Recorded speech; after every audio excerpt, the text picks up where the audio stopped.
점심들 잘 드셨습니까? 네.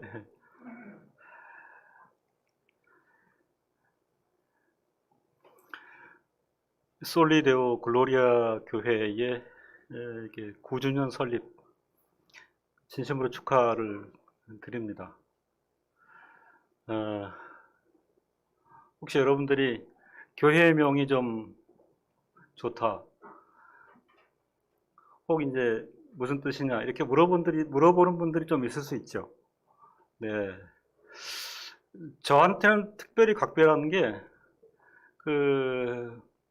제가 라틴어 선생입니다. 그래서 야, 참 김병혁 목사님답다. 네, 그, 그 교회의 지향성이 드러나잖아요. 예, 오직 한 분 하나님께 영광. 예, 글로리아가 주격으로 남아있기 때문에 영광을 하는 글로리암 이렇게 돼야 되는데, 영광이 하나님께 영광이 주체가 되는 교회. 그래서 참 좋다. 이런 생각을 하게 됩니다. 이 종교개혁 이후로 이 솔라는 굉장히 신학자들과 성도들에게 결정적이고 핵심적인 게 돼 있지요. 여러분들 공부하셔서 알겠지 않습니까? 솔리데오 하듯이 솔라 스크립투라. 저는 교회명을 드리면 그런 종교개혁적 절대 가치하고도 연결이 되는 거죠. 그죠? 솔라 스크립투라, 솔라 피데, 솔라 그라치아. 그래서 이제 제가 해석하기로는 그런 열매들이 바로 연결이 되는 거죠. 적어도 이 교회가 솔리데오 그라치아 이렇게 표명을 하는 것은 이제 똑같이 그러한 풍성한 내용들로 가득가득하리라. 오직 성경, 오직 믿음, 오직 은혜. 그래서 참 좋은 교회의 명을 가지고 계신다. 그리고 아까도 목사님에게 말씀드리고 집사님들에게도 말씀드렸는데 제가 판단하는 이 교회는 기초가 아주 탄탄한, 기초 체력이 아주 튼튼한,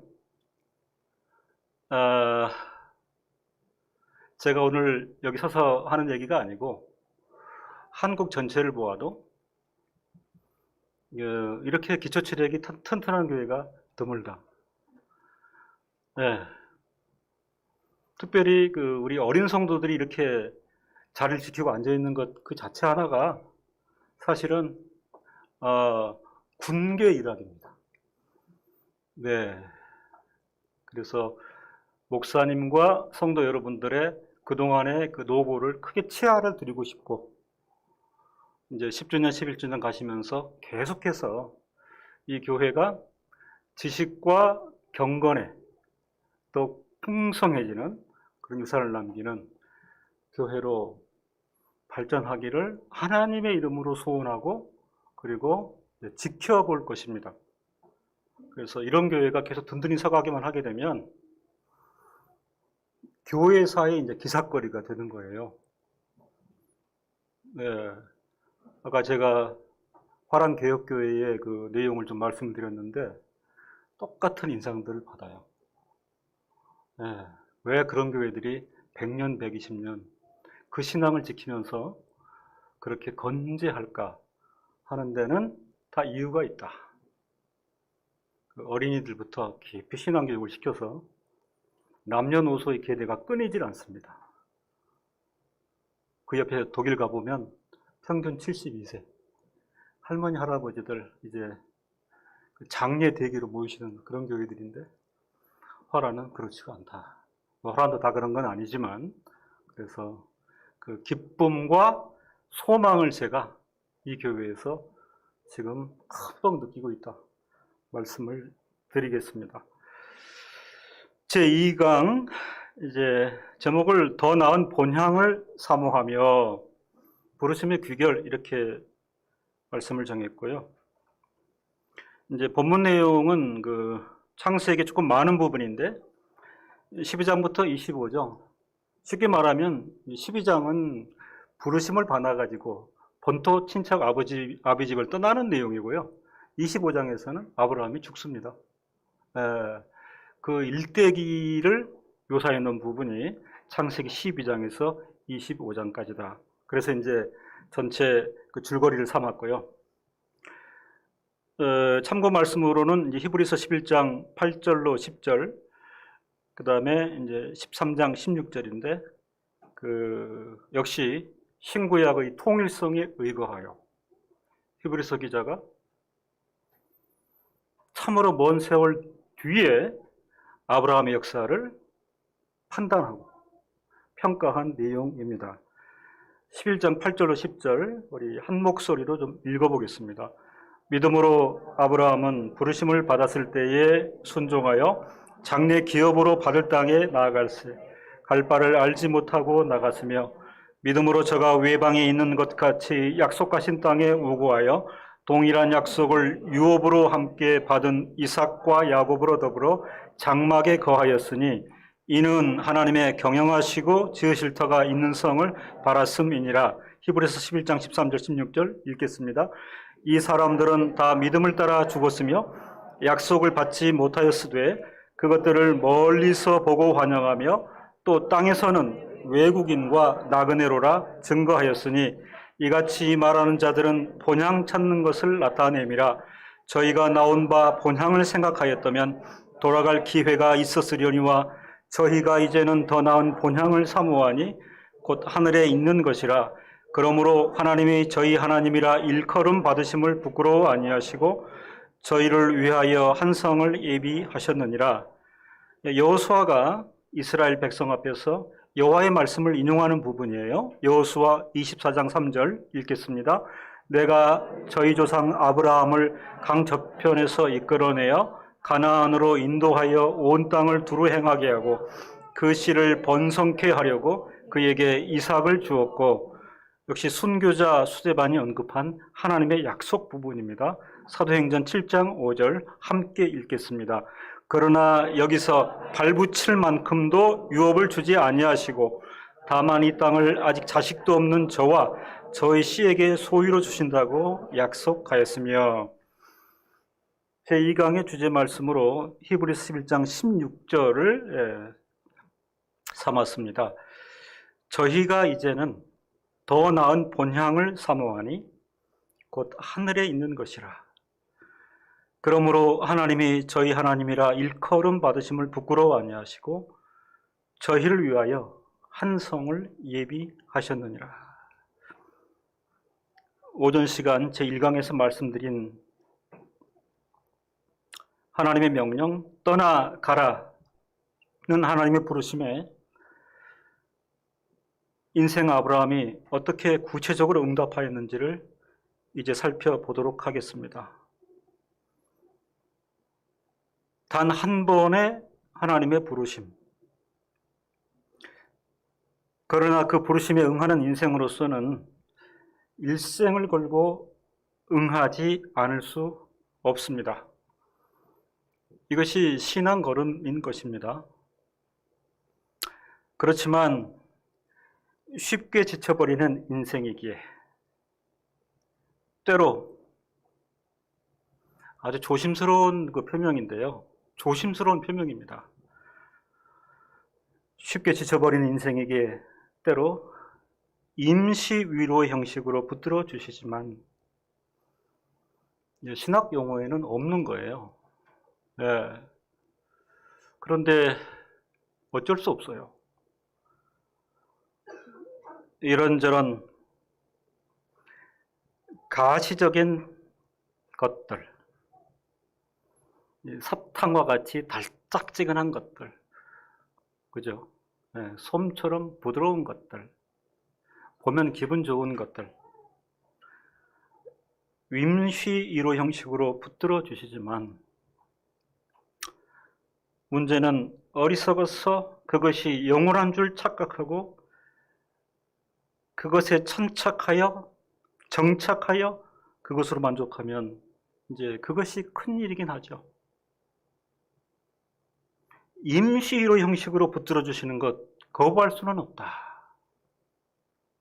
성도 여러분,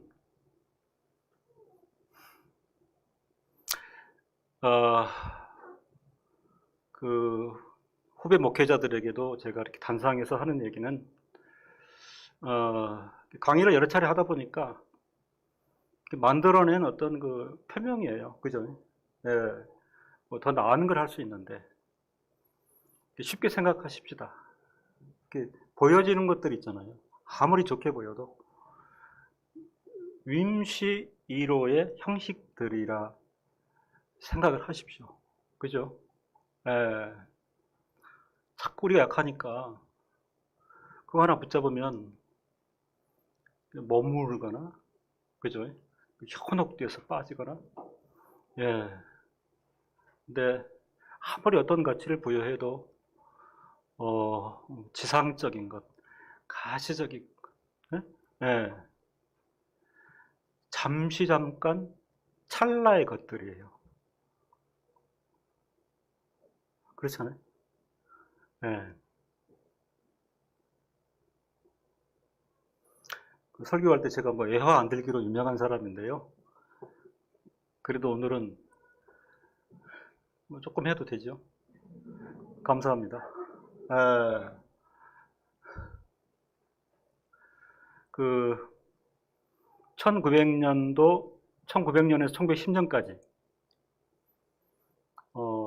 미국에 100대 재벌이 있었어요. 그렇죠? 예.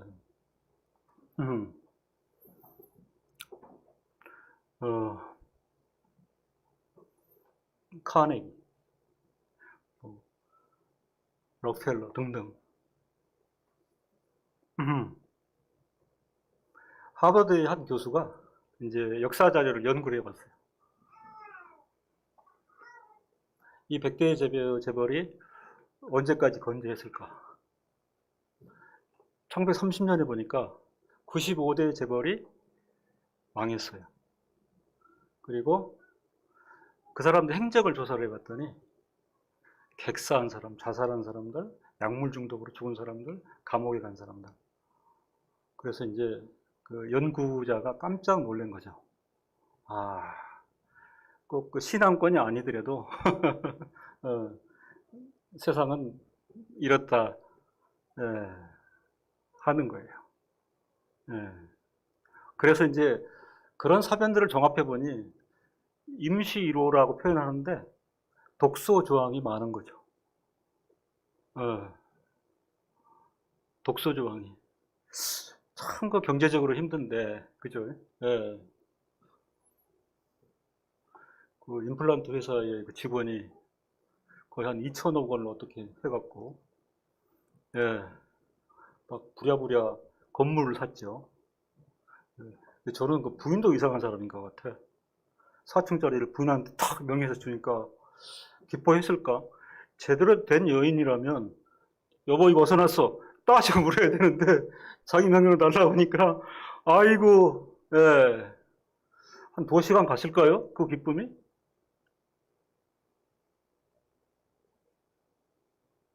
그래서 사실은 임시 1호라고 붙이기도 쉽지는 않다. 그 본질적이거나 영원한 즐거움을 줄 수 없다 하는 거를 그 심리학자들도 체크를 합니다. 예. 요즘은 이제 워낙에 그 연구 영역이 높다 보잖아요. 그 어느 집안에서 딸내미가 서울대학을 갔는데 체크를 해요. 이 가정이 며칠 동안이나 그것 때문에 막 잠도 못 자 기뻐할까? 그런 걸 연구하는 사람들이 있어요. 예. 그 1년 내내 즐거워할 것 같죠. 그런데 막시멈 한 달이라고 그러더라고요. 그 다음에는 일상으로 돌아와요. 그냥 없었던 것처럼.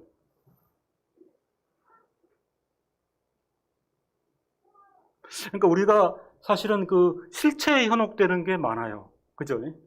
이웃하고 비교 우위를 한다든가, 아니 부럽다든가, 나도 저래 봤으면, 그게 이제 우리의 죄된 본성이 도 있고 또 본능도 있고 욕심도 있을 수는 있는데, 우리 그리스도인들에게도 분명히 있어요. 그죠? 왜 주시는 게 있잖아요. 직장도 주시고, 뭐 돈도 주시고, 빚도 주시고, 줘요. 자녀를 통한 기쁨도 주시고. 그런데 한마디로 규정하면 이렇게 아십시오. 우리가 연약해서 쉽게 지쳐버리기 때문에. 그렇잖아요. 아무것도 없다고 해보세요. 살 수 있겠어요? 예, 인생의 내막을 충분히 알고 너무 잘 아시고, 또 그들을 자기 백성으로 부르셨으니, 약속의 대상으로 삼았으니 책임지신 하나님께서 주시는 게 있습니다. 그런데 곰곰이 생각해 보니 구분을 하는 것이 우리가 편하다. 이 위로라고 하는 것은 잠시 잠깐, 찰나적이다. 그래서 임시 위로 형식이라 이런 말을 붙였습니다.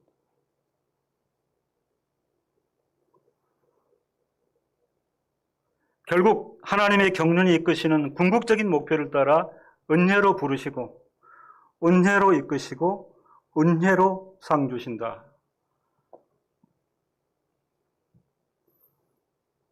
대결을 시켜서는 안 됩니다.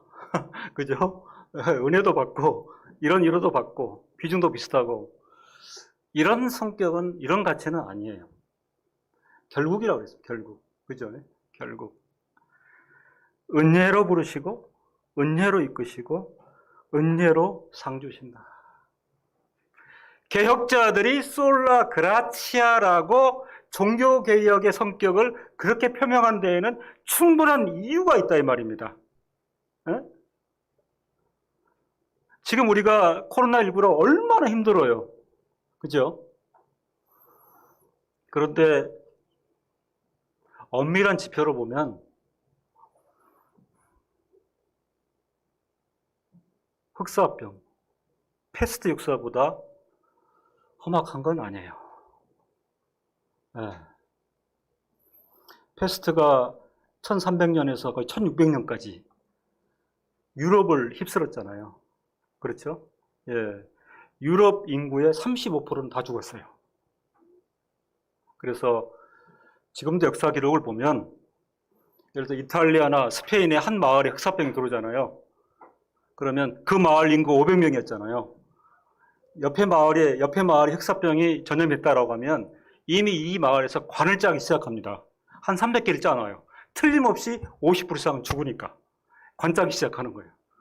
뭐 대책도 없고 방역도 안 되니까.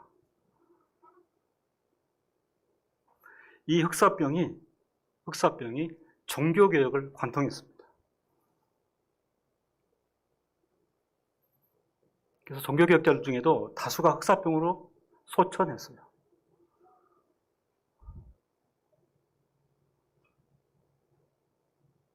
그 중에 그걸 이겨내고 살아나신 분들도 있어서 교회의 역사 증언으로 남기기도 한데, 그걸 관통하면서, 그죠? 예. 교회는 더욱 치명타를 입었어요. 왜 그러냐면 흑사병이 발발하고 난리 소문이 들리니까 성도들이 어디로 모일까요? 교회로.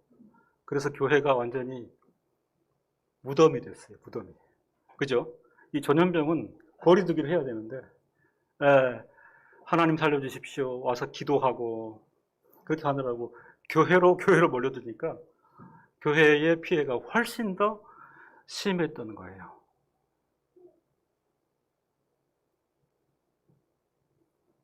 그 와중에서 개혁자들이 종교개혁을 관통하면서 높이 솔라 그라치아를 외쳤던 것이 하나님의 은혜. 하나님께서는 자기 백성에게 은혜를 베푸시는 하나님이시다. 성도 여러분, 그때를 반추하면 무슨 위로가 있겠습니까? 그렇잖아요? 두려움과 공포와 죽음밖에는. 그 마을에 오면 한 가정에 2명은 죽어간다니까요. 그 와중에서도 개혁자들이 하나님의 은혜를 높이 외칠 수 있었던 것은 여호와 하나님은 이미 그들이 고백하고 알았기 때문에 영원하신 분이시다. 영원히 지혜로우신 분이시다. 영원히 권능이 있으신 분이시다. 라는 것을 추호도 의심을 하지 않고 이미 그들의 심령 가운데 세상적인, 가시적인, 물리적인 임시 위로 형식들이 정리가 됐기 때문에 그래요. 그런 것들 바라면 분하고 원통하고 하나님께 아쉽고 이럴 수밖에 없잖아요. 예. 그러니까 오늘 성도들도 우리 성도들의 자태를 잘 드러내야 됩니다. 힘들고 어려운 상황이지만 하나님의 경륜이 있다. 그죠? 예, 이 시국에도 하나님의 경륜이 있다. 어떤 경륜이요? 굉장히 내용이 길어요. 저는 추격해서 하나님의 경륜이 있다. 이렇게 말씀을 드릴 수 있습니다. 결국 떠나가라 한 번 부르심에 일생을 두고 응하는 아브라함의 행로, 그 근거가 무엇이냐? 하나님께서는 은혜로 부르시고 은혜로 이끄시고 은혜로 상 주시는 하나님이심을 굳게 믿었기 때문에 그렇습니다. 오늘 제2강 더 나은 본향을 사모하에는 한 4가지 말씀을 드리려고 하는데, 첫 번째는 외방에 있는 것 같이 우고하여, 두 번째는 더 나은 본향을 사모하며, 세 번째는 2가지 일화를 기억합시다. 네 번째는 결론 어떻게 살아야 할 것인가, 이렇게 살펴보도록 하겠습니다. 첫 번째로 외방에 있는 것 같이 우고하여, 이 말씀은 그 히브리서 11장에 나오는 말씀이죠. 믿음으로 아브라함은 부르심을 받았을 때에 순종하여 장래 기업으로 받을 땅에 나갈새 갈 바를 알지 못하고 나갔으며 믿음으로 저가 외방에 있는 것 같이 우고하여. 창세기 이제 12장 1절에서 구체적으로 떠나가라 부르심을 받고 본토 친척 아비집을 떠난 아브라함의 행로가 시작이 되는데 25장 죽을 때까지 쭉 이어지는 그 경로를 우리가 대충 살펴보도록 하겠습니다. 아브라함이 옮겨간 여정을 살펴보시자고요. 12장 4절에 하란 이에 아브라함이 여호와의 말씀을 쫓아갔고, 이제 실행이 시작이 됐습니다. 아브라함이 하란을 떠날 때에 그 나이 75세였더라. 12장 5절에 떠나서 마침내 가나안 땅에 들어갔더라. 12장 6절에 그 땅을 통과하여 세겜 땅 모래 상수리 나무에 이르니, 12장 8절에 베델 동편산으로 옮겨 장막을 치니 아이성 부근이라. 12장 9절에 점점 남방으로 옮겨갔더라. 지금 이제 어떤 표상이냐면 11장 13절 16절 그 주제 말씀인데, 이 사람들은 다 믿음을 따라 죽었으며 약속을 받지 못하였으되 그것들을 멀리서 보고 환영하며 또 땅에서는 외국인과 나그네로라 증거하였으니, 아브라함에게 적용되는 신분은 정확히 외국인 나그네적 신분임이 이 창세기 12장 이후에 역력히 드러나고 있어요. 그렇잖아요? 예, 들어갔더라, 나왔더라, 옮겼더라, 이것의 연속입니다. 12장 9절에 점점 남방으로 옮겨갔더라. 옮겨갔는데 12장 10절에 그 땅에 기근이 있으므로 피해서 애굽에 우거하려 하여 그리로 내려갔으니, 피해서 이제 애굽에 갔죠. 갔는데 거기서 애굽 사람들에게 거짓말을 하여 아내를 빼앗길 만한 큰 위기를 맞았다. 그죠? 마음 둘 데가 없고요. 몸을 편하게 누일 데가 없어요. 그 식량을 찾아 애굽에 갔다가 에, 그 아내의 미모가 또 도와주질 않습니다. 네, 그래서 거짓말을 하여 심지어 아내를 빼앗길 만한 큰 위기를 맞았어요. 외국인 나그네 신사라. 13장 1절에 아브라함이 애굽에서 나올새 나와요. 남방으로 올라갑니다. 3절에 그가 남방에서부터 발행하여 베델에 이르며 베델과 아이 사이 전에 장막 쳤던 곳에 이르니, 출발지 비슷한 곳으로 돌아 헤매다가 다시 오게 되고요. 13장 5절 이하를 보면 아브라함 일행이 이후 다시 북상하였다가 외국인 나그네의 전형적인 모습 아니겠어요? 동행한 조카 롯과 분쟁이 발생하여 롯에게 양보하고 다시 이주하였는데, 롯이 택한 소돔 땅은 활락과 타락한 문화의 상징이었더라. 비옥한 땅이었지만 활락과 타락한 문화의 상징이었더라. 13장 8절에 보면 이에 아브람이 장막을 옮겨 헤브론에 있는 마므레 상수리 수풀에 이르러 거하며, 13장 14절로 17절을 보면 하나님께서 아브람에 대하여 언약하신 내용이 포함되어 있는데요. 13장 14절에 여호와께서 아브람에게 이르시되 너는 눈을 들어 너 있는 곳에서 동서남북을 바라보라. 아브라함에 대하여 언약하신 내용이 13장 14절 17절에 들어있고, 그 언약하신 내용은 말미에 아브라함이 반응을 보인 것이 아브라함이 장막을 옮겨 헤브론에 있는 마므레 상수리 수풀에 이르러 거하며, 이렇게 되어 있습니다. 그다음 17절 5절에 하나님께서 아브라함을 아브라함으로 계명해 주십니다. 이제 후로는 내 이름을 아브라함이라 하지 아니하고 아브라함이라 하리니 이는 내가 너로 열국의 아비가 되게 함이니라.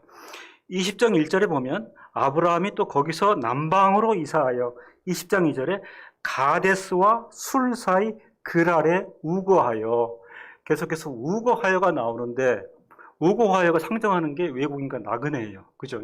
한 곳에 정착하지 말고 오늘은 이곳, 내일은 저곳. 이게 우거하여. 이후 우거하던 중에 백세의 아들 이삭을 얻습니다. 21장 5절에 나와요. 아브라함이 그 아들 이삭을 낳을 때에 백세라. 21장 34절에 그가 블레셋 족속의 땅 그랄에서 여러 날을 지내었더라. 우거의 연속인데요. 그랄에서 여러 날을 지내었더라. 22장에서 하나님께서 아브라함을 시험하여 이삭을 제물로 바치게 하심. 고단한 생애잖아요. 예. 그저 외람된 얘기인데 그 자식까지 건드리시면 안 되는데, 그죠? 예. 이 우고하는 삶 자체도 대단히 피곤하고 고난한데, 예. 내일 머물 것을 기약할 수 없는 우고의 현실 가운데 아브라함을 시험하여 이삭을 제물로 바치게 하십니다.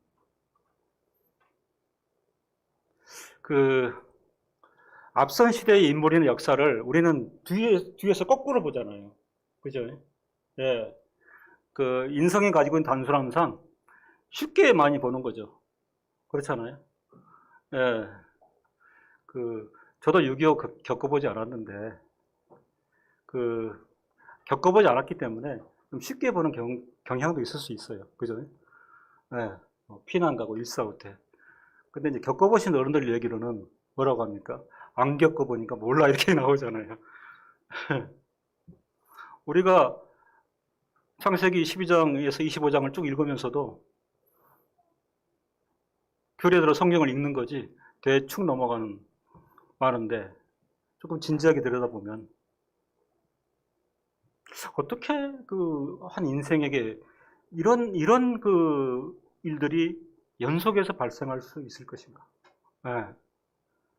거의 위로라는 게 없이, 그죠? 그런 어떤 감정이입이 된다, 이런 말입니다. 23장 2절에 가나안 땅 헤브론 곧 기럇 아르바에서 아내 사라가 죽음에, 그죠? 우고하던 중에 믿고 의지하던 사라가 죽음에.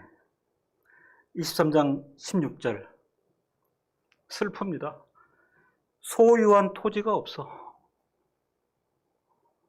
아내가 묻힐 막벨라 굴을 헷 족속에게서 돈을 주고 샀다. 23장 16절. 25장 7절 9절에 드디어 아브라함의 향년이 175세라. 그가 수가 높고 나이 많아 기운이 진하여 죽어 자기 열조에게로 돌아가매 마므레 앞 에브론의 밭에 있는 막벨라 굴에 장사하였으니.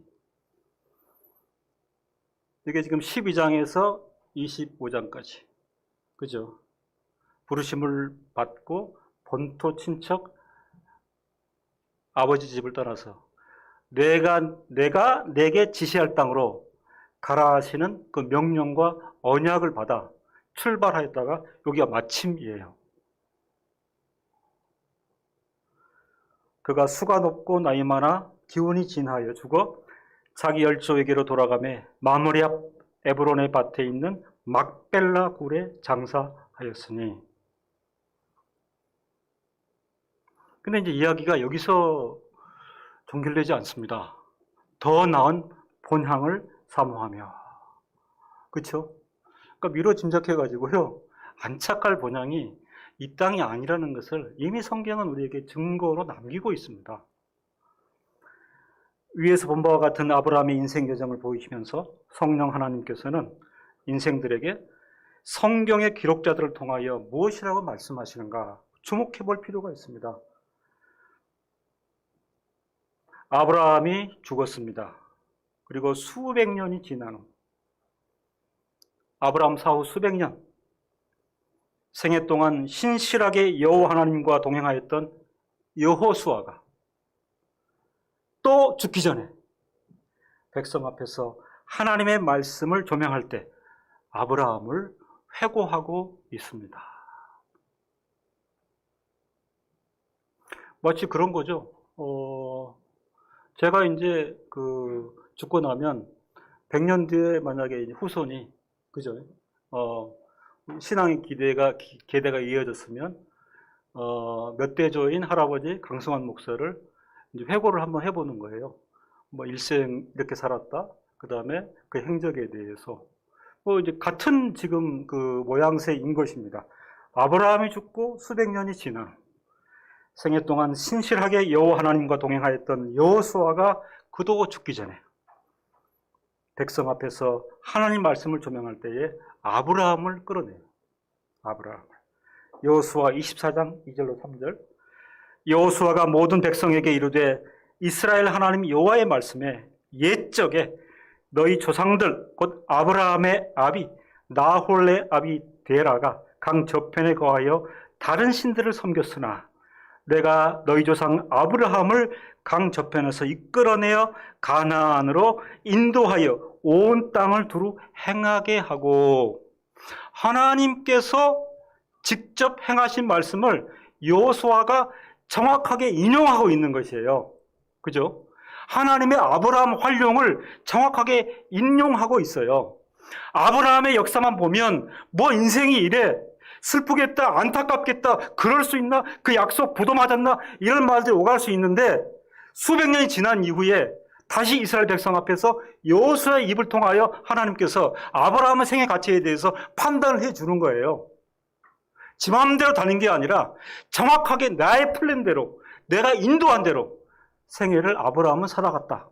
지금 그렇게 평가를 해주고 있는 것을 다시 지금 반복해서 반추하고 있는 것입니다.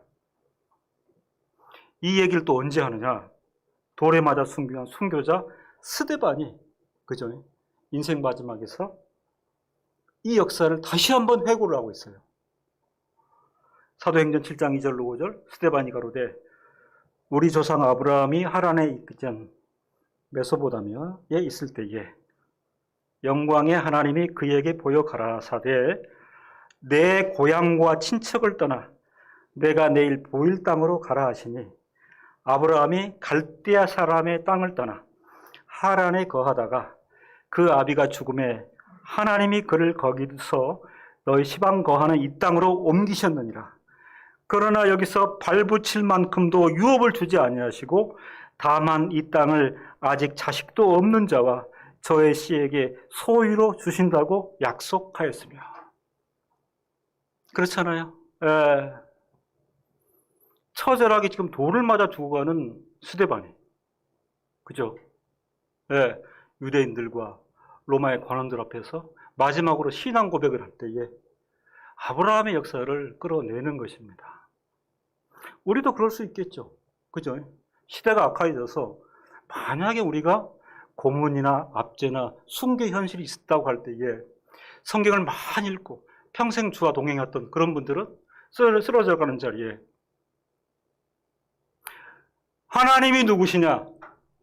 하나님의 역사가 무엇이냐? 하나님이 사람을 부르시고 인도하시는 것이 무엇이냐? 자기도 지금 그 인도하심 가운데 있다가 순교하여 죽을 찰나 그때 끌어내는 것이 똑같은 심정으로 하란에 거하다가 그 아비가 죽음에 하나님이 그를 거기서 너희 시방 거하는 이 땅으로 옮기셨나니라. 보시오. 그러나 여기서 발붙일 만큼도 유업을 주지 아니하시고 다만 이 땅을 아직 자식도 없는 저와 저 씨에게 소유를 주신다고 약속하셨으며, 이 말씀을 확인하고 이 말씀이 하나님의 언약이었기 때문에 나도 그 언약을 확신하고 그리고 그 언약을 따라 신앙을 고백하고 오늘 죽어갑니다. 동참하는 거예요. 이해하시겠습니까?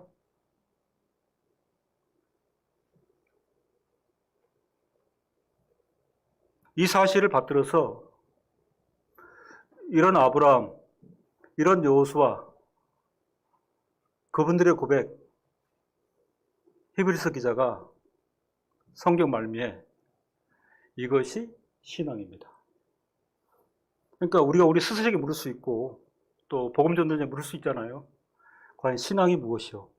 신앙이 이것입니다. 히브리서 11장. 신앙에 대해 깊이 정의하고 있는 히브리서의 내용은 이렇습니다. 히브리서 11장 8절로 10절. 믿음으로 아브라함은 부르심을 받았을 때에 순종하며, 그러니까 순교자 스데반의 바통을 이어받은 거예요. 나갈 새 갈 바를 알지 못하고 나갔으며, 믿음으로 저가 외방에 있는 것 같이 약속하신 땅에 우거하여 장막에 거하였으니 이는 하나님의 경영하시고 지으실 터가 있는 성을 바랐음이니라. 믿음은 이것입니다. 이것은 무엇에 대한 답이냐면, 누가 우리에게 묻거든 신앙이 무엇이요? 이 말씀을 인지하고 소개를 해주라 이 말입니다. 신앙이 무엇이요? 신앙에 대한 성도의 자태는 어떤 것이요? 이게 답이라 이런 말.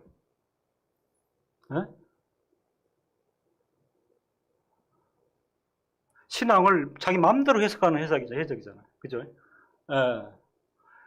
성경이나 신학 사상에 전혀 없는 것을 도배질하고 있는 세상에. 그죠? 무슨 신앙이 캐리어고 능력이고 막 이력이 돼가지고 신앙이 좋아서 어떻고 신앙이 좋아서 어떻고 전혀 다른데 지금 아우성이 들리고 있는 거예요. 그죠? 헛소리, 막 아우성이 들리는데 그 사이를 뚫고 신앙이 무엇입니까? 신앙의 자태가 어떤 것입니까?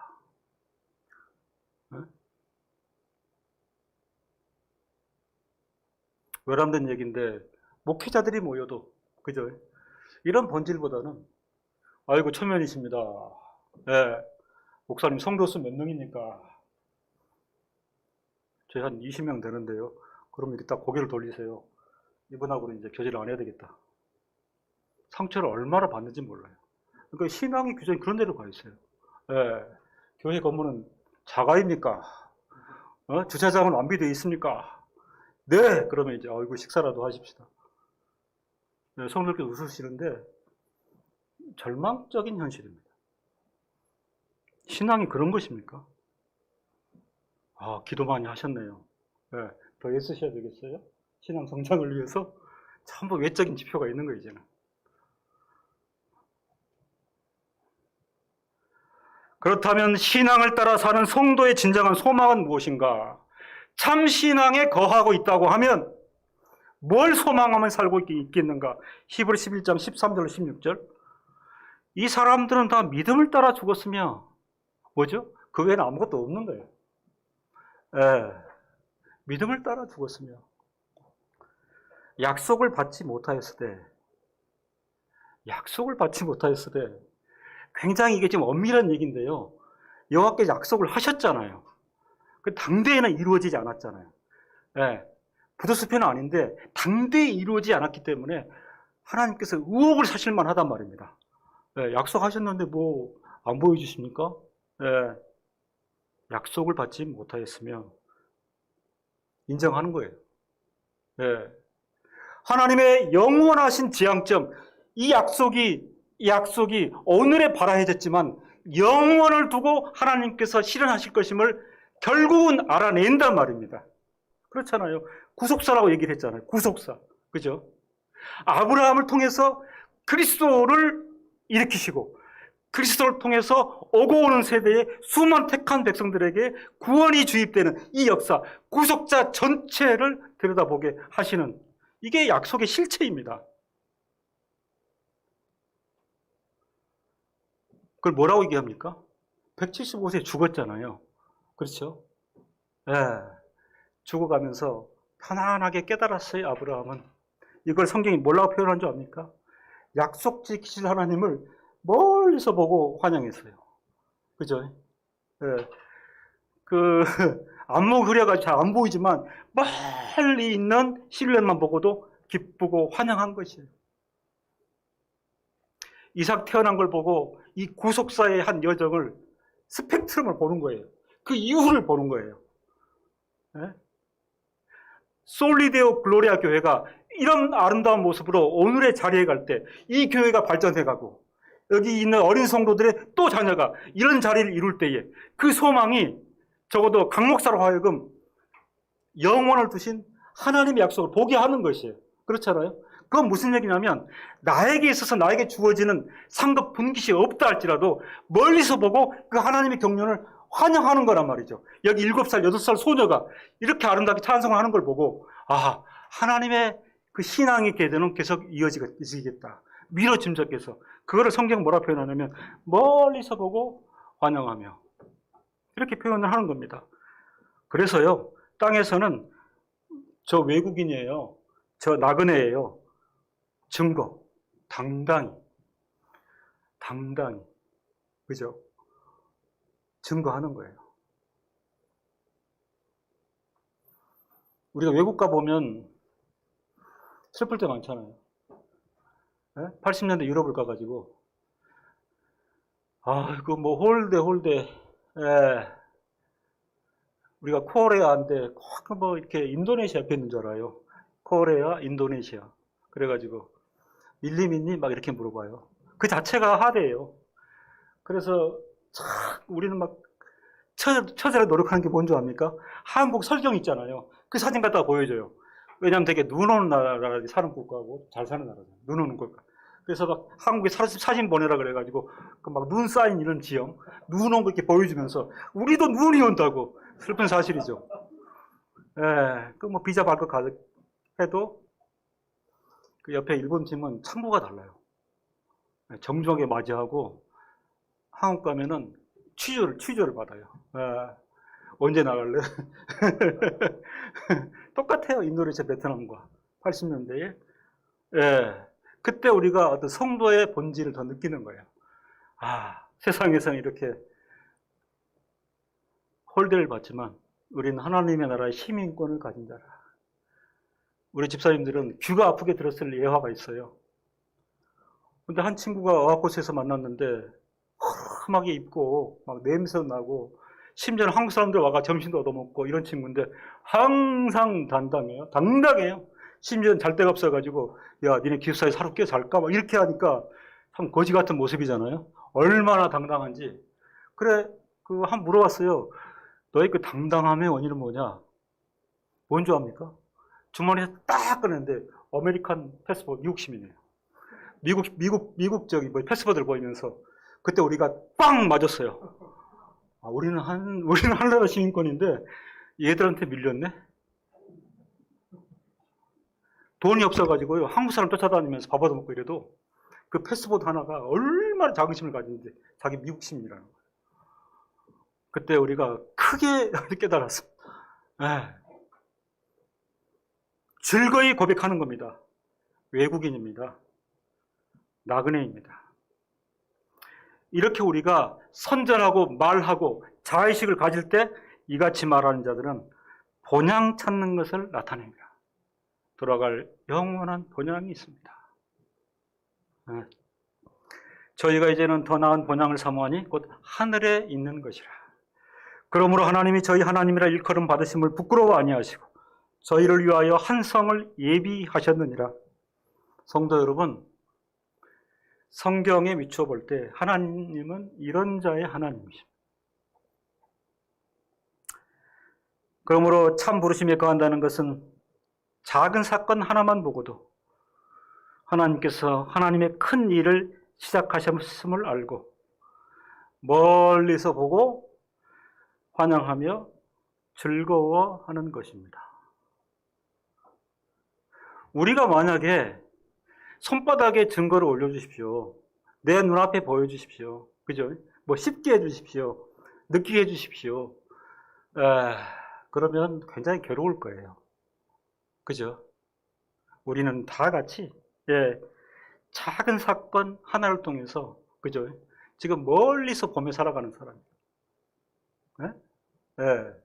화란의 그 유럽의 완전히 탈기독교 문화의 온상인 유럽에서도 그런 교회가 있어서 남녀노소 주일날 꽉 채우고 어린 아이부터 어른들까지 찬송하고 말씀을 읽고 교제하는, 우리 지금 멀리서 보잖아요. 그죠? 그 하나만 보고도 하나님의 약속은 영원하시고 하나님은 은혜로 우리를 인도하신다. 마찬가지입니다. 유럽의 외로운 성도들이 솔리데오 글로리아 교회 이런 모습을 보고 하나님께서 일을 시작하셨다. 그걸 느낄 때에 멀리서 보고 환영하면서, 그죠? 생애를 기쁨과 즐거움으로 살아갈 수 있다 하는 것이에요. 이렇게 표명을 하고 싶습니다. 이런 의미에서 이 현대는 여러모로 본향을 잃은 세대다. 이렇게 말씀을 드리고 싶습니다. 왜 본향을 잃습니까?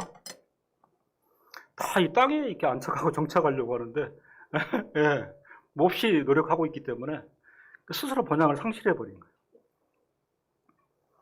심지어 소위 그리스도인이라고 하는 이들 중에서도 더 이상 본향을 소망하고 사모하는 일을 포기하는 이들이 있게 되었습니다. 그럼에도 분명한 한 가지는 하나님께서는 택하신 자기 백성들로 하여금 끊임없이 본향을 사모하도록 자극하신다는 진리입니다. 이게 큰 포인트예요. 사랑하는 택한 백성들에 대해서는 하나님의 방식으로 계속 찌르세요. 이거 아니다. 여기 아니야. 그거 취하면 안 된다. 그 현혹되면 안 돼. 더러는 그 강도가 셀 수 있어요. 제가 말씀을 안 드리는데 셀 수 있습니다. 그죠? 되게 한 대 맞아야 깜짝이야. 본향 잃을 뻔했네. 그 털고 일어나는 경우가 많을 수 있어요. 택하신 자기 백성들로 하여금 끊임없이 본향을 사모하도록 자극하신다는 진리입니다. 첫 믿음의 조상을 이렇게 훈련시키셨음을, 참 가혹한 훈련이지요. 그죠? 말이 그렇지. 이 땅에서 발붙일 만큼의 땅도 주시지 않은 채. 그러니까 역사나 이 세상을 우리가 어찌 보느냐에 따라서 시각이 달라져요. 강남에서 목회하시는 목사님이, 강목사님, 드디어 뭐 서초동 한 평이 1억이 되었습니다. 저는 그때 이 말씀을 보죠. 발붙일 만큼의 땅도 주시지 않은 채 하나님의 경륜이라는, 발 못 붙이잖아요. 한 평이 1억이라는. 그게 사람의 모범인 같아도 다 경륜이 있습니다. 그래서 할 수 없이 밀려나는구나. 슬퍼하지 않고 그냥 받고 밀려나면 되는데 나는 뭐 타고난 강남맨이니까 이것을 떠드는 것은 뭐 아프리카로 가는 것 똑같습니다. 이런 분들도 있더라고요. 모태 강남인들은 강남 떠나면 무업천지에다가 막 죽는 줄 아는 이런 분들도 있어요. 예? 내 아는 목사님 하나가 자주 다투는데 그분이 모태 강남이에요. 예? 예. 그래가지고 저한테 그래, 목사님, 강남이 틀린 것 같아요. 뭐가요? 아유, 강남 주민들은 교통신호도요, 정확하게 지키고, 차선도 지키고, 우리도 강남 가잖아요. 안 그렇거든요? 예. 근데 그걸 얼마나 저한테 이렇게 얘기하는지 몰라요. 그게 이제 안정성이 안심이에요. 다른 동네 가보면은요, 막 끼어들고요, 빵빵거리는데 그런 거 절대 없어요. 여기도 증인들 많을 텐데, 그럽니까? 그런 착각을 목사님이 하시더라니까? 예. 그렇지 않습니다. 발불칠 만큼의 땅도 주시지 않은 게 놀라운 경륜일 수 있어요. 그렇죠. 예. 무슨 얘기예요? 한평 그 동네 10억 가도 눈 하나 깜짝 안 하는 거죠. 뭐 그런 값도 하면 되는 거고요. 저들로 하여금 눈을 들어 한결같은 마음으로 그 본향을 사모케 하신다. 그렇죠. 예. 포기해서라도 사모하게 만들어요. 예. 그러니까 이 사람이 묘한 게요. 가시적으로 계산상 뭔가 보이면 욕심을 내본다고요. 예? 그렇잖아요. 아예 하면 될 것 같다. 그죠? 예, 여기 끌어오고 저기 당겨서 될 것 같다. 근데 아예 뭐 범접할 수도 없는 상황이 벌어지고 있잖아요. 그럼 이제 포기. 마음이 좀 그런데 그게 하나님의 경륜일 수 있다.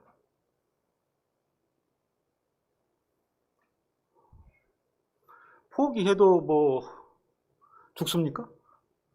그죠? 눈을 들어 한결같은 마음으로 그 본향을 사모게 하신다. 이 눈들이 그냥 땅에 붙어가지고, 그죠? 땅에 움직이만, 예? 예, 요동치고 영향을 받는데, 예? 그렇게 자극하셔가지고 눈을 들어요. 아, 앞에 거 안 볼란다. 예, 안 보게 하시고, 하늘을, 이런 성도가 있어요. 우리가 이 보면서 느끼는 죄라든가 욕심, 이런 사악함이 얼마나 많습니까? 그죠? 차라리 안 봤으면 좋은데, 보기 때문에 그게 정욕으로 작용할 수도 있고, 욕심으로 작용할 수도 있고, 뭐, 그렇잖아요. 그죠? 제가 아는 성도들 중에, 어렸을 때부터 못 보는 성도가 있어요. 그죠? 근데 얼마나 그 신앙이 순전하고 순수한지 몰라.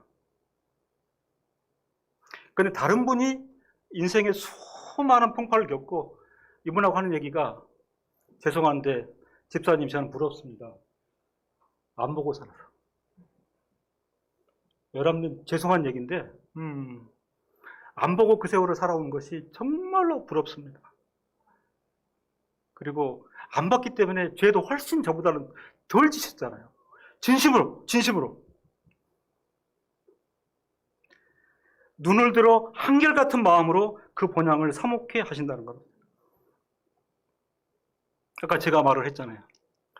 80년대 유학을 갔더니, 그냥 뭐,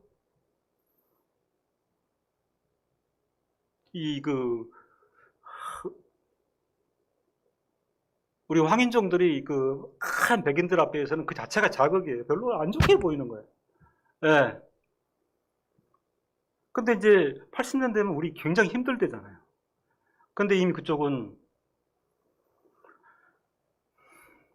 국가적 보장, 그죠? 예. 4대 보험을 내면은 국가가 웬만한 건 다 커버를 해주는. 우리는 아직도 거리가 멀었을 텐데요. 그리고 또 개인 보험. 그러니까 지극히 땅의 안정을 구가하고 어떤 어려움들이 발생하면 보험회사가 해결을 해주든지 국가가 해결해 주든지 지역사회가 해결해 주는, 그게 다 기댈 언덕인 거예요. 그죠? 그래서 제가 유학을 가가지고 너무 힘들어서 꾹꾹 참다가, 루터 교회는 국가 조직이기 때문에 시마다 이렇게 관련 부서가 있습니다. 그래서 이제 목사님인데 무슨 복지국장 이런 목사님이 계세요. 단체에 찾아갔어요. 한국에서 온 유학생인데 이래 사정이 힘듭니다. 그래 한참 들으시더니 목사님이, 그분이 나한테 일성을 해준 얘기가 뭐냐면, 나한테 온 거는 이해하는데 내가 추천서 쓸 테니까 바로 시사회보장국으로 가시오. 거기가 해결해 주실 것이오. 근데 원래 한국에서는요, 혹 목사님한테 가면은 기도하십시다. 처지를 이해를 해주잖아요. 근데 그 안에서 이미 살아온 목사님이니까, 그거는 신앙 이는 1도 대업을 안 한 채 바로 보내버리는 거예요. 시스템이 있는데. 근데 나오면서 섭섭하더라고. 솔루션을 가지고 나오면 섭섭하는 거예요. 거기 가가지고 필요한 도움 받긴 받았어요. 이 나라는 목사도, 그렇구나. 해결이 되니까요, 해결이. 길바닥에 거지들도 이렇게 앉아있는데, 이렇게 보면 운동화를 이렇게 사포 같은 걸 막 긁어요. 왜 그러냐면, 운동화 달아지면 시에 가면 새 걸로 받거든요. 실직이 난 거야. 막 긁어요. 구멍이 나면, 그래야 바꿔주거든요. 근데 새 걸 받았는데, 마음에 안 들어. 그럼 막 긁어요. 이런 세상에 우리가 살구나. 그래서 한 번은 이제 독일 사람들하고 대화가 오는데 그런 질문이 나왔어요. 너희들은 학생이기 때문에 뭐 보장카드도 없고 보험도 안 되는데 어떻게 사니? 그래서 우리가 그렇게 대답을 했습니다. 우리의 천국보험은 하늘에 있다. 그랬더니 그 비웃음. 저 사람들이 뭘 모르는구나. 우리는 그 얘기밖에 할 게 없었어요. 우리의 보상과 우리의 보험은 하늘이라. 그렇게 얘기할 수밖에 없었어요. 그런데 그런 시대가 이제 우리나라에 도입이 됐잖아요. 그죠? 지금은 우리 시민들도 불편부당하면 막 국가에 대해서 항거하고, 그죠? 관청에 항거하고, 왜 해줄 수 있는데 안 해주느냐? 이걸 국가의 틀 안에서 어떤 그 커뮤니티 틀 안에서 해결하려고 하는 그런 정서 필요합니다. 민주사회에서. 그때 그런 정서 느끼는 거죠. 30년, 40년 전에 우리가 느꼈던 그런 것들이 이제는 송두리째 말이죠. 배제를 당하는 거예요. 그렇잖아요. 그러니까 현장에서, 지상에서 해결을 하려고 하는 이 문화가, 그죠? 선진국가, 복지사회라는 이름으로 어쩌면 성도들의 신앙정신을 봉쇄하고 있을지도 모른다. 그런 생각 안 합니까? 그렇잖아요. 눈을 들어 한결같은 마음으로 그 본향을 사목해 하신다. 아빠, 뭐 사줘요. 그래, 사주고 싶은 마음은 간절하다만, 기도해보자. 요즘은 이게 잘 안 통해요. 그죠? 목사 아버지는 무능한 거야. 그리고 두 번째 말 뭐라 그러냐면은, 아빠 어떻게 해봐요. 이 어떻게 해봐요 솔루션 안에는 뭐가 있냐면, 하여튼 뭐죠? 하이칭 그거 등록을 해가지고 돈을 좀 타내든지, 밀시 도움을 받든지, 주민센터에 가가지고, 그거라도 한번 해보지. 왜 아버지는 그것도 안 하고 앉아있느냐? 여기 이제 한 단계 올라간 거죠. 우리 어렸을 때는 아버지가 기도해보자. 그러면, 이제 아버지는 돈이 없는가 보구나. 그리고 이제 참고 마는데, 요즘 아이들은, 아버지, 어떻게 좀 해봐요. 그거 하나 못 해주세요. 뭐 다 되는 세상이다 보니까. 그러니까 우리가 이 그리스도인들은요, 이 세상에 대한 안목을 엄밀하게 가질 필요가 있어요. 그죠? 이게 먹고 살고 좀 편해지고 이런 흐름에 그냥 나를 실어 놓을 게 아니고 깊이 엄밀히 좀 따져보고 생각해 볼 필요가 있는 부분들이 있습니다. 부부 사이에도 마찬가지인 것 같아요. 부부 사이 대화에서도 눈을 들어 한결같은 마음으로 그 본향을 사목해 하신다. 성도 여러분, 창세기에 보면은요, 두 가지 재미있는 일화가 있는데, 우리가 본향을 사모하며 나아가는 성도로서 이런 측면을 깊이 생각해 봄직합니다. 첫 번째는 창세기 18장 1절에서 8절. 한번 볼까요? 창세기 13장 1절에서 8절.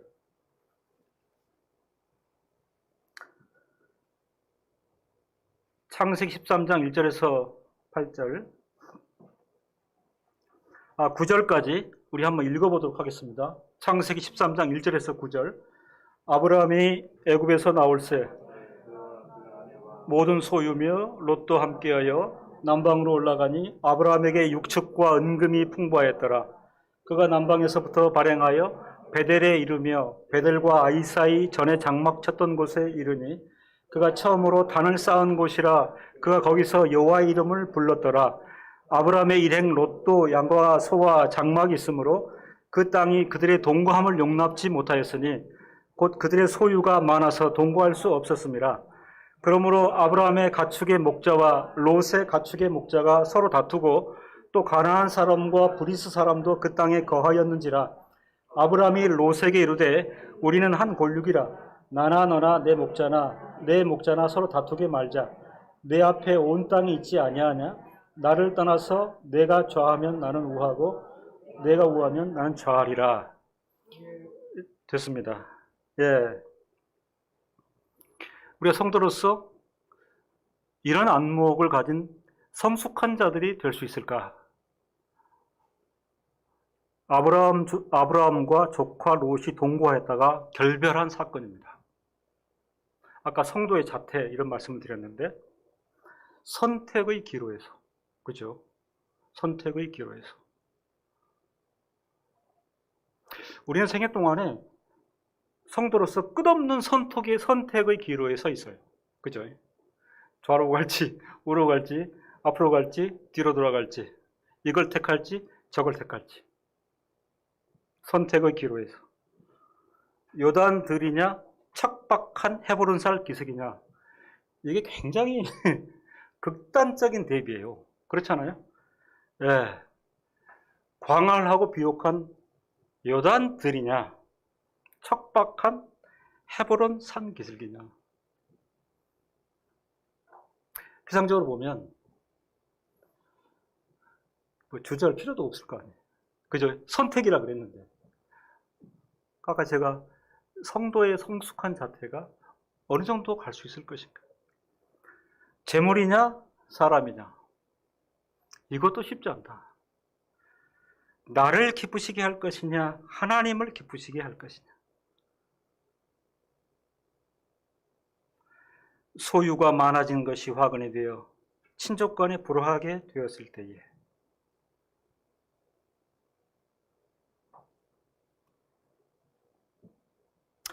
소유가 많아지는 것 자체가 나쁜 것은 결코 아닙니다. 그죠? 그거 아니에요. 네, 주신 은혜일 수 있어요. 충분히. 소유가 많아지는 그것이 문제는 여러 가지 문제의 화근으로 작용하기 때문에 그 자체가 움직여가지고, 그죠? 여러 문제 화근을 만들어요. 소유가 많아진 것이 화근이 되어 친족 간에 불화하게 되었을 때에 자신을 부르신 그 하나님 앞에서 나를 기쁘시게 할 것인가, 하나님을 기쁘시게 할 것인가, 그 하나님 앞에서 그분을 기쁘시게 하기 위하여, 본질은 여기에 있어요. 재물을 포기하고서라도 조카 롯을 배려하여 사람을 취하며 조카 롯을 잃지 않겠다는 거예요. 재물 때문에는 잃지 않겠다는 거예요. 그 재물은 포기, 롯은 취하는. 이 일이 쉬운 게 아니잖아요. 그죠? 예. 그 때문에 기름진 들판을 등지고 산기슭으로 가는 한이 있더라도 한 번 응한 성도의 걸음에는 변함이 있을 수가 없었습니다. 성경은 이 일화를 정확하게 기록을 해놓고 있는 것이에요. 이걸 우리는 이렇게 판단해 볼 수 있을 것 같아요. 아브라함의 신앙 여정에서 어떤 점검과 같은 성격일 수 있습니다. 점검. 살짝 지나가는 유혹 앞에서, 그 유혹이 작은 게 아니죠. 그렇죠? 네. 기름진 들판, 척박한 산지, 지나가는 유혹 앞에서 아브라함이 돌아보지 않고 산기슭을 취할 것은 자기의 신분의식이 분명했어요. 자기 신분의식이 뭡니까? 외국인 나그네예요. 그죠? 지나가는 객이 기름진 들판을 취해보니 뭐해? 확고한 자기의 신분의식. 그것 때문에 기름진 들판을 등지고 산기슭으로 가는 한이 있더라도 한 번 응한 성도의 걸음에는 변함이 있을 수가 없습니다.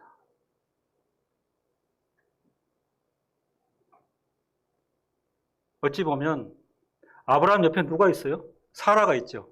그죠? 우리 사라를 간과하고 계시는데 사라도 제대로 된 사람이에요. 에? 에. 그렇잖아요. 택할 수 있는데 들을 자, 우리는 산기슭이다 했더니 여보 제정신이야? 이렇게 되면 이게 또 여의치가 않죠.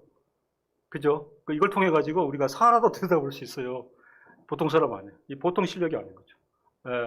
그래요. 당신이 그렇게 했으니 속내는 그렇겠지만 산기슭으로 갑시다.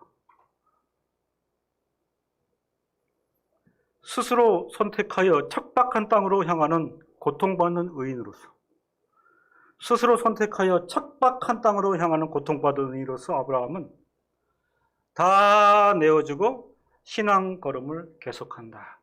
이게 참 신앙인의 자태입니다. 그러니까 이 한 말씀 두고 강 목사도 오늘 교훈을 받고 우리도 한 수 배우는 거예요. 그렇게 해도 괜찮다는 거예요. 그죠? 잠시 잠깐 지나는 세상에서는요, 그게 엄청 억울하거나 분한 일이 아니라 그럴 수 있다는 겁니다.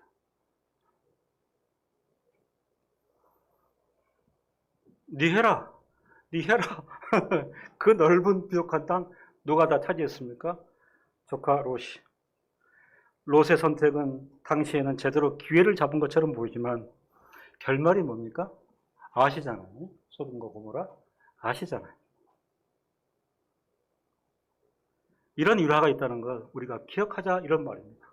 두 번째, 소돔과 고모라를 위한 중보의 기도를 성경은 그대로 기록해 뒀습니다. 창세기 18장 22절에서 33절입니다. 뭘까요? 롯의 선택이 탁월했는지, 차지한 게 탁월했는지,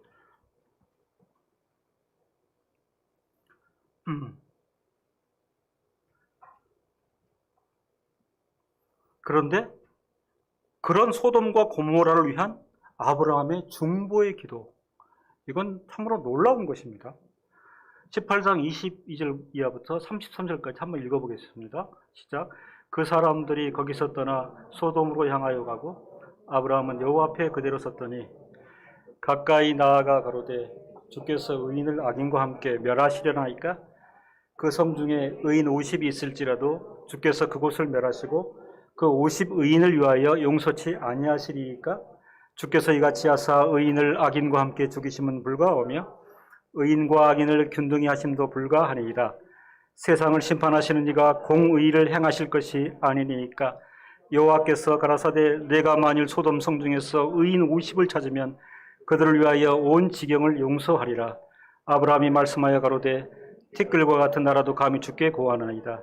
50 의인 중에 5인이 부족할 것이면 그 5인 부족함을 인하여 온 성을 멸하시리까? 가라사대 내가 거기서 45인을 찾으면 멸하지 아니하리라. 아브라함이 또 고하여 가로되 거기서 40인을 찾으시면 어찌 하시려나이까? 가라사대 40인을 인하여 멸하지 아니하리라. 아브라함이 가로되 내 주여 노하지 마옵시고 말씀하게 하옵소서. 거기서 30인을 찾으시면 어찌 하시려나이까? 가라사대 내가 거기서 30인을 찾으면 멸하지 아니하리라. 아브라함이 또 가로되 내가 감히 내 주께 고하나이다. 거기서 20인을 찾으시면 어찌 하시려나이까? 가라사대 내가 20인을 인하여 멸하지 아니하리라. 아브라함이 또 가로되 주는 노하지 마옵소서. 내가 이번만 더 말씀하리이다. 거기서 10인을 찾으시면 어찌 하시려나이까? 가라사대 내가 10인을 인하여도 멸하지 아니하리라. 여호와께서 아브라함과 말씀을 마치시고 즉시 가시니 아브라함도 자기 곳으로 돌아갔더라. 그 이후에 바로 소돔 고모라는 이제 멸망한 수순을 밟는데요. 그 성도 신앙인의 자태가 여기에까지 미치고 있다 하는 것을 알 수 있습니다. 성도 일생에서 간과하기 쉬운 부분인데요. 소돔과 고모라를 위한 중보의 기도. 이런 고려가 없으면 잘 됐다, 망해싸다, 막, 그죠? 네, 망해야지, 왼수, 막 이렇게 될 수 있거든요. 그리고 그 자기 행보에도 영향을 미쳤잖아요. 네? 산기슭으로 몰아내고, 잘 되나 보자, 막 이런 심리들. 이게 성도 일생에서는 간과하기 쉬운 부분이에요. 그런데 이 지독한 중보의 기도의 내용을 우리가 한번 살펴볼 필요가 있다. 육체의 쾌락을 추구하는 소돔 문화에 비하여 홀로 외롭게 하나님을 상대해 살아가는 헤브론 문화, 끊임없이 하나님의 나라를 위하여 결단하고 선택하고 순종하는 삶의 주인공, 헤브론 문화의 주인공으로서 신앙 걸음을 걸으며 쉼 없이 간구하는 가운데 소돔을 위한 하나님의 긍휼하심을 소원하는 것은 우리가 말씀을 통하여 배울 성도의 또 다른 깊이 있는 자세입니다. 창세기 18장 24절 방금 읽었죠? 그 성 중에 의인 50이 있을지라도 주께서 그곳을 멸하시고 그 50의인을 위하여 용서치 아니하시리이까.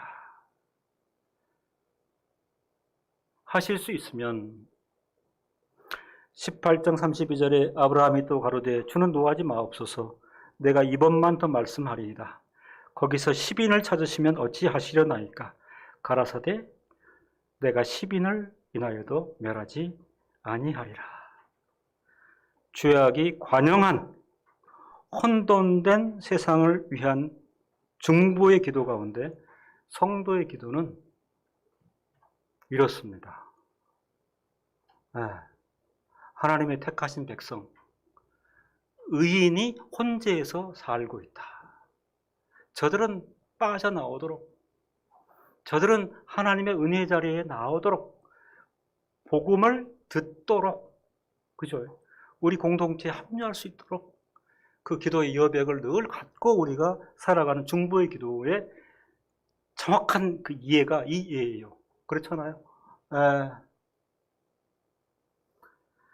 이제 결론에 도달해 있습니다. 어떻게 살까? 짧게 말씀을 드립니다. 말씀을 드린 대로 비록 우리가 성도로서 본향을 잃은 듯한 세속화와 상실의 세대 가운데 속하여 살고 있지만 계시의 말씀을 통하여 성도가 당연히 사모하여야 할 본향이 있음을 분명히 알고 오늘 우리는 알고 깨달았어요. 그죠? 본향이 있음을 분명히 알고 더욱 그 본향을 사모하는 자로 살아야 하겠다. 그러니까 우리가 사모할 포인트, 우리의 지향점은 분명해졌어요. 그죠? 이 땅에 마음 둘 여지가 별로 없어요. 그죠? 이런 이유가 없다 말입니다. 그쵸? 내일 일을 알 수 없으니, 한 치 앞을 볼 수 없으니, 그죠? 앞에 보이는 어떤 지향점에 포커스를 맞출 게 아니고, 그 본향을 부단히 사모하는 자로 살아야 하겠습니다. 요즘은 자꾸 천국을 사모하도록 또 주변 상황도 이렇게 되는 것 같아요. 그죠? 참 코로나19 상황만 봐도 그렇지만 산적한 난제가 한두 가지가 아닙니다. 그죠? 예를 들면 생태 환경.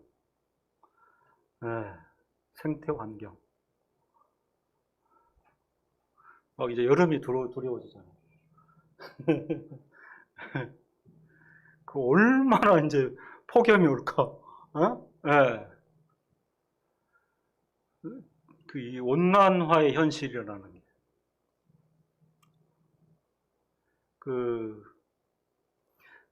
저도 지적 호기심이 많아가지고, 이제 많은 걸 보는 그 사람인데, 기상학자들이 남극에 주목을 하고 있단 말이죠. 그죠? 남극에는 빙하가 있어요. 근데 이제 한 가지 중요한 지표는 빙하가 녹아요. 그죠? 그럼 이제 그 녹는 것에 따라 해수면을 상승을 시키잖아요. 예. 그래서 그 몰디브, 그죠? 그다음에 남태평양의 섬들 거의 지금 이렇게 사진을 보면 거의 그냥 그죠? 해수면하고 지표면이 예. 지난 15일 전에 이제 남극 기상학자 하나가 남극에 거대한 빙하가 있는데 5대 빙하가 있다 그래요. 그 중에 가장 큰 거 중에 하나가 면적이 우리나라 한반도 22만 제곱킬로미터 정도 되는 스위치 빙하라는 게 있는데 거대한 균열이 갔어요. 이게 뭘 실험하냐면 이게 이제 녹는다는 거죠. 그죠? 예. 그래서 계산을 해봤더니 이 스위치 빙하가 다 녹잖아요. 그러면 추측이긴 해요. 이제 부산은 물에 다 들어가는. 부산이 이제 수몰되는 그 해수로. 그 시점을 2030년 이렇게. 그러니까 어떤 그 위기 현상이라는 게 설마 했던 그런 요소들이 지금은 아주 쓰나미처럼 몰려오는. 그렇죠? 그리고 이제 천재지변. 그죠? 그 미국의 교민 목사들 얘기 들어보면 미국 사람들이 지금 어느 주에 가 살아야 돼?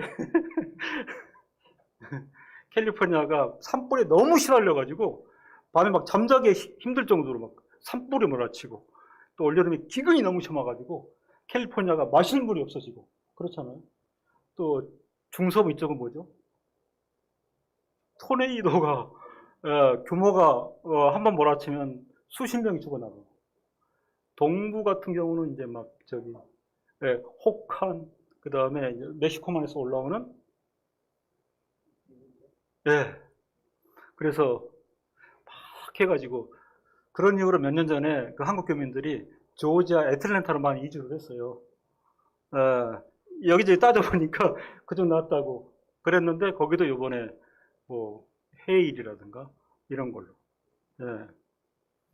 그런 어떤 어려움을 느껴야 되는 그런 위기 상황. 지금 우크라이나가 지금 그 러시아가 말이죠, 그죠? 점령을 하겠다고 나서가지고 며칠 전에 그 독일에 있는 친구하고 통화를 해보니 지금 그 나토 조약기구도 지금 굉장히 걱정이에요. 대량으로 침투해 들어오면 반응을 해야 되는데 거대한 군사작전에 대해서는 큰 그 위기의식을 느끼고 있는. 심지어 소말리아 같은 데는 메뚜기 떼가 상상 초월하게 발생을 해가지고요. 한 번 일어나면 거의 1년 먹을 곡식을 다 휩쓸어 버리고, 그죠? 그게 이제 홍해를 건너가지고 사우디아라비아, 이란, 인도, 중국 서부까지 메뚜기 떼가 1년에 한 번 휩쓸면 거의 농작물이 없어지는. 가만히 들어보면은요, 구약에 나와 있는 재앙들이 역병.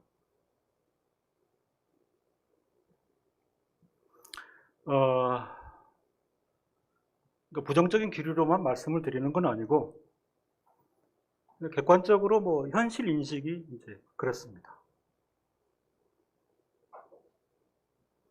근데 저의 경우에는 본향을 사모하도록 더 촉진하는 요소들이 돼요. 조심스럽게 말씀드립니다. 저의 경우에는 주어진 목회 생활도 열심히 하고 뭐 학교에서 이제 뭐 가르치는 것도 열심히 하고 최선을 다해 살아요. 그러나 그런 전반적인 요소들은 본향을 사모하는 일을 훨씬 촉진하는 거죠. 왜요? 사람이 이런 걸 해결할 수 없다는 걸 내가 알고 있기 때문에 그래요. 아까 김병희 목사님 말씀하셨는데 우리는 빨리 종결, 그죠? 코로나19에. 근데 그 예사롭지 않죠, 상황들이. 더불어 가야 되는 온데믹 상황, 이런 부분도 이렇게 있고 하는데요. 성경이 뭐라고 얘기를 하고 있지만 어쩌면 성경은 우리에게 극단을 표상하고 있는지도 모르겠어요. 비록 이 땅에서 발붙일 만큼의 땅도 얻지 못한 채 근데 왜 그렇게 말씀하시는가에 대해서는 두루 말씀을 드렸습니다. 그죠? 왜 하나님께서 이런 작업을 통해서 뭘 얻어내시려고? 본향을 향하여. 오늘은 이곳, 내일은 저곳을 향하여 떠도는 삶을 산다 할지라도 그 삶을 이끄시는 그분의 임재 가운데서 감사와 감격으로 살아야 할 것이다. 그렇지요? 제가 말씀드렸는데 겁 하나도 안 납니다, 목사님. 감사와 감격으로 매일 찬양하며 하나님과 더불어 살아갈 수 있습니다. 이 제대로 된 성도인 거예요. 네? 네, 참 성도인 거예요. 또한 비록 이 땅에 넉넉한 소유가 있을지라도 충분히 그럴 수 있죠. 네, 하나님께서 내려주심으로 넉넉한 소유가 있을지라도 중요한 건 뭐냐? 찰나라도 그것들의 마음 뺏겨 본향을 잊고 사는 어리석음에 빠져서는 안 될 것이다. 예, 이것도 기억하자. 이것도 기억하자. 이런 의미에서 기독교 종교는 선택과 결단의 지혜가 요구되는 종교인 것이 분명합니다. 그렇잖아요. 아침에 일어나서 오늘 수없이 일과 사람을 만나요. 그죠? 그런데 피할 수 없는 게 뭐 협상도 해야 되고, 그죠? 그리고 A냐 B냐 택해야 되고, 예, 끊임없이 선택의 기로 가운데 섭니다. 오늘 하루라고 하는 그 공간 안에서도 선택과 결단의 지혜가 요구되는 종교인 것이 분명합니다. 선택의 기로에서 우리의 기도와 소망은 이것이에요. 만나는 사람과 모든 일들 앞에서 제대로 선택하며 살게 하옵소서. 이게 어려워요. 굉장히 난제예요. 김명희 목사님이 강 목사님 와서 설교해 주십시오. 이건 망설일 거 없어요. 1초도 필요 없어요. 이건 100%예요. 선택하면 돼요. 근데 어찌 뭐 그런 게 아니잖아요. 우리가 일상을 이렇게 영위해 갈 때. 그런 게 아니잖아요. 제대로 선택하며 살게 하옵소서. 심판의 나팔 소리가 울려 퍼질 때까지는 늘 신앙을 따라 무릎을 꿇고 기도하게 돼요. 간구하게 돼요. 제대로 선택하기를 소원하며 순종하는 그런 삶을 살아야 하겠습니다. 기도하겠습니다. 하나님 아버지 감사합니다. 아무리 보아도 본향을 잃은 듯한 세속화와 상실의 세대 가운데 저희가 있습니다. 오늘 말씀을 통하여 죄악이 관영하고 혼돈된 현실 역사 속에서도 성도로서 당연히 사모해야 하여야 할 본향이 있음을 깨닫게 해주시니 감사합니다. 날마다 그 본향을 더욱 사모하는 자로 살게 하여 주옵소서. 어려운 현실일지라도 영원하신 경륜 가운데 우리의 삶을 이끄시는 여호와 하나님의 임재가 있음을 고백하고 감사와 감격으로 살도록 하여 주옵소서. 우리에게 신앙을 허락하신 것을 감사하고 그 신앙의 실력을 드러내어 매일 만나는 일과 사람들 앞에서 제대로 선택하며 사는 성도 되게 하여 주옵소서. 우리에게 인내가 요구되나 이미 영혼을 통하여 약속하신 하나님의 신실하심을 빗대어 우리가 안연히 거하며 큰 확신 가운데 심판의 나팔 소리가 울려 퍼질 그날까지는 신앙을 따라 무릎 꿇고 간절히 기도하며 선택하고 소원하고 순종하는 삶을 살도록 함께하여 주시옵소서. 남양주에 참으로 귀한 솔리디오 글로리아 교회를 설립하시고 탄탄한 기초를 9년 동안 갖게 하시니 하나님의 은혜입니다. 참으로 이런 하나님 역사를 볼 때 우리는 충분히 멀리서 보면서도 하나님의 경륜을 환영하고 즐거워할 수 있습니다. 하나님 아버지, 이 교회를 통하여 더욱 영광을 받으시고 지식과 경건에 능한 성도들 되어지기를 간절히 소원하며 목사님과 성도들이 더욱 노력하여 참으로 교회사에 길 남는 귀한 교회 역사의 표본이 되도록 이 교회를 세워주시옵소서. 또 선택의 기로 앞에 있습니다. 하나님께서 사랑하시는 교회 성도들을 축복하셔서 앞길을 예비하시고 하나님께서 가장 좋은 모양으로 가장 합당한 형식으로 이 교회를 계속하여 든든히 세워 주시옵소서. 역병에 참으로 창궐한 즈음에도 성도들의 건강을 지켜주시고 성도들의 가정을 하나님의 방식으로 복되게 하여 주시기를 소원합니다. 예수님의 이름으로 기도드립니다. 아멘.